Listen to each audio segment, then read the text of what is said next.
नमस्कार। हिंदी आचार्य की एजुकेशन की सीरीज में आज स्टूडेंट्स हम यूनिवर्सिटी ग्रांट कमीशन के इतिहास के बारे में पढ़ने वाले हैं। तो चलो बच्चों शुरू करें।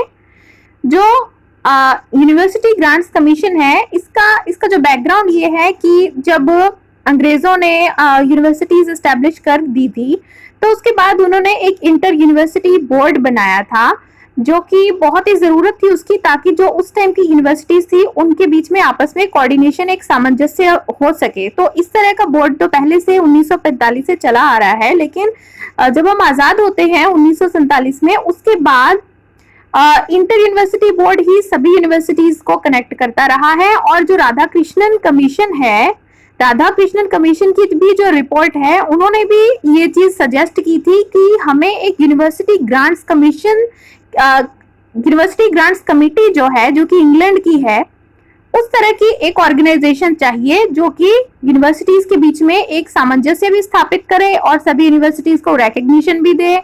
तो इस वजह से 1956 को 1956 को भारत सरकार ने एक कानून पास किया जिसे यूजीसी एक्ट कहते हैं, और इस एक्ट के तहत ही यूनिवर्सिटी ग्रांट्स कमीशन पूरी तरह से एस्टेब्लिश होता है। और इसके जो हेडक्वार्टर्स हैं वो दिल्ली में ही रहे, न्यू दिल्ली में, और आज भी न्यू दिल्ली में ही है।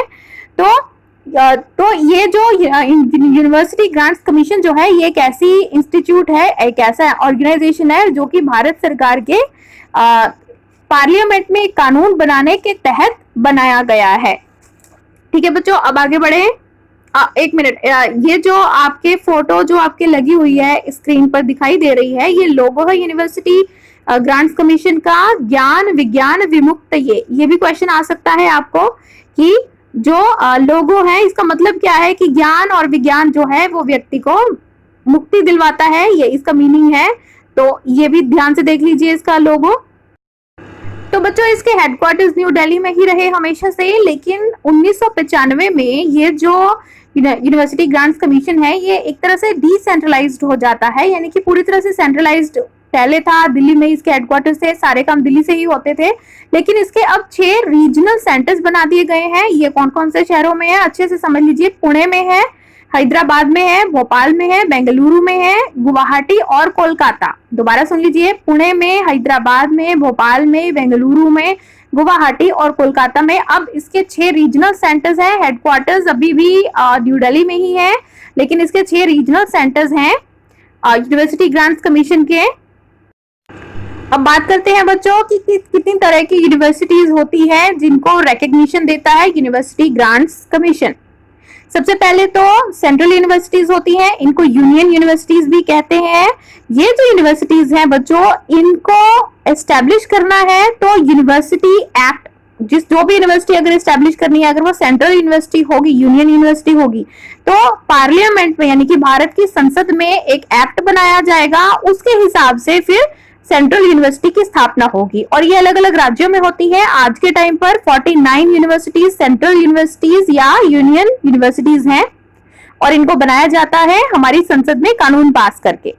अब दूसरी तरह की यूनिवर्सिटीज जो है वो है स्टेट यूनिवर्सिटीज। ये जो यूनिवर्सिटीज हैं इनको चलाती हैं स्टेट्स की सरकारें, राज्यों की सरकारें इनको चलाती हैं, और राज्यों की सरकारें ही कानून पास करके यूनिवर्सिटीज के लिए अभी लेजिस्लेशन में एक्ट बनाती है, और फिर यूनिवर्सिटीज एस्टेब्लिश होती हैं। आज के टाइम पर 370 यूनिवर्सिटीज ऐसी हैं जो कि स्टेट यूनिवर्सिटीज की कैटेगरी में आती हैं। अब पहली और दूसरी ये दोनों सरकारी यूनिवर्सिटीज हैं। पहली सेंट्रल यूनिवर्सिटी वो भारत सरकार की यूनिवर्सिटीज है, और जो स्टेट यूनिवर्सिटी है ये राज्य सरकारों की यूनिवर्सिटीज है। तो अब हम डीम्ड यूनिवर्सिटीज की बात करते हैं। तो डीम्ड यूनिवर्सिटीज ऐसी यूनिवर्सिटीज होती हैं जो कि टू बी यूनिवर्सिटीज कही जाती हैं, और इनके अंदर भी अपने आप एक ऑटोनॉमी का स्टेटस होता है। आज के टाइम पर 123 यूनिवर्सिटीज जो हैं वो डीम्ड यूनिवर्सिटीज की कैटेगरी में आती हैं। और इसके बाद प्राइवेट यूनिवर्सिटी जो कि प्राइवेट इंडिविजुअल्स बना सकते हैं, लेकिन उसके लिए राज्य सरकार से परमिशन लेनी होती है, और रिकॉग्निशन जो है वो उसको यूनिवर्सिटी ग्रांट्स कमीशन ही देता है। तो बच्चों आशा करती हूँ आपको यूनिवर्सिटी ग्रांट्स कमीशन के बारे में ये छोटी सी जानकारी अच्छी लगी होगी, इसके इतिहास के बारे में। ऐसे ही और ज्ञानवर्धक वीडियोस देखने के लिए मेरे चैनल को सब्सक्राइब कीजिए। हिंदी आचार्य।